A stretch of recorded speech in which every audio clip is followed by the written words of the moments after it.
प्रीति न काहू की कानी बिचारे, मारग अपमारग बिथ कित मन को अनुसरत निवारे। ज्यों सरिता सावन जल उमगत, सन्मुख सिंधु सिधारे। ज्यों नाद ही मन दिए कुरंगन, प्रगट पारधी मारे। जय श्री हित हरिवंश ही लग सारंग, ज्यों सुलभ शरीर ही जारे। नायक निपुण नवल मोहन बिनु, कौन अपन पोहारे। भूमिका। पिछले पद में प्रेम की प्रधान अंतरंगा वृत्ति का परिचय देने के बाद प्रस्तुत पद में प्रीति के सहज स्वभाव का स्पष्टीकरण दृष्टांत देकर करते हैं। प्रीति के स्वभाव से संबंधित निम्नलिखित बातों का उल्लेख इस पद में किया गया है। पहली, प्रीति किसी की मर्यादा, लज्जा अथवा लिहाज नहीं करती।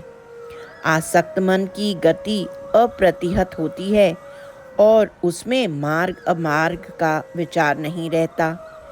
प्रेम के मन में एकमात्र मूल्य प्रेम का होता है और उसकी रक्षा के लिए वह अपने जीवन को भी हंसते हंसते न्योछावर कर देता है।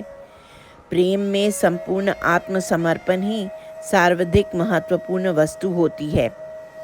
प्रीति के उक्त स्वभाव का परिचय देते हुए हित रूपा सहचरी अपनी कृपा पात्र सखी से कहती हैं।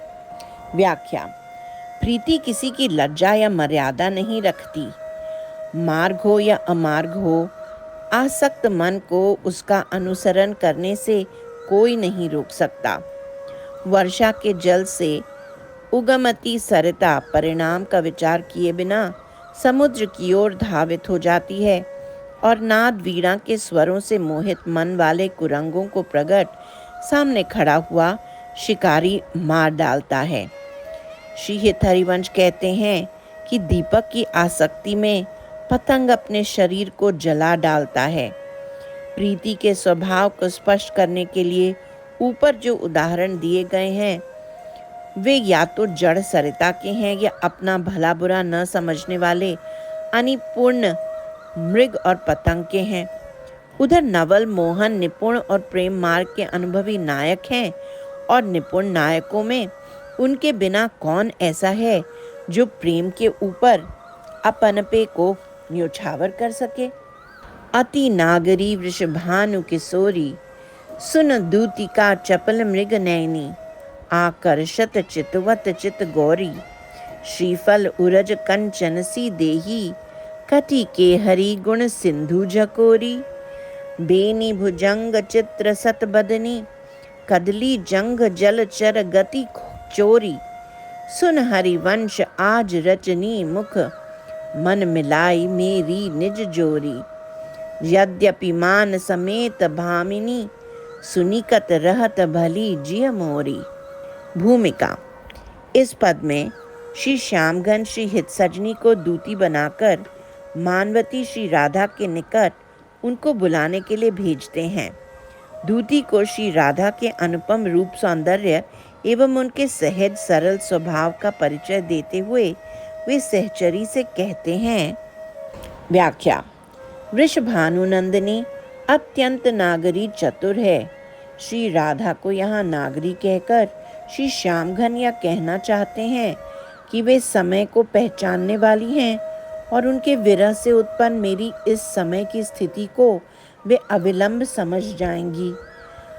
अब श्री श्याम सुंदर के नेत्रों में श्री राधा का अनुपम रूप सौंदर्य घूम जाता है। वे उसका वर्णन करते हुए कहते हैं कि हे दूतिका सुन, वृषभानु नंदिनी मृग जैसे चपल नेत्रों वाली हैं और एक बार उन पर दृष्टि पड़ते ही वे चित्त का आकर्षण कर लेती हैं। उनके उरोज श्रीफल के समान हैं, उनकी देह कंचन के समान पीत वर्ण है, उनकी कटी सिंह के समान सूक्ष्म है और वे नृत्य संगीत अभिनय आदि गुणों से सिंधु में मानो झकोर कर निकाली गई हों। उनकी वेणी भुजंग के समान सुधार एवं बल खाती हुई है।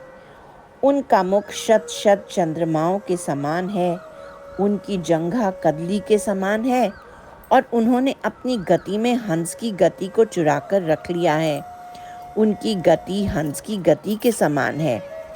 वे हरिवंशी सखी, तुम आज रजनीमुख संध्या काल में श्री वृंदावन में मेरी सहज जोड़ी मुझसे मिला दो।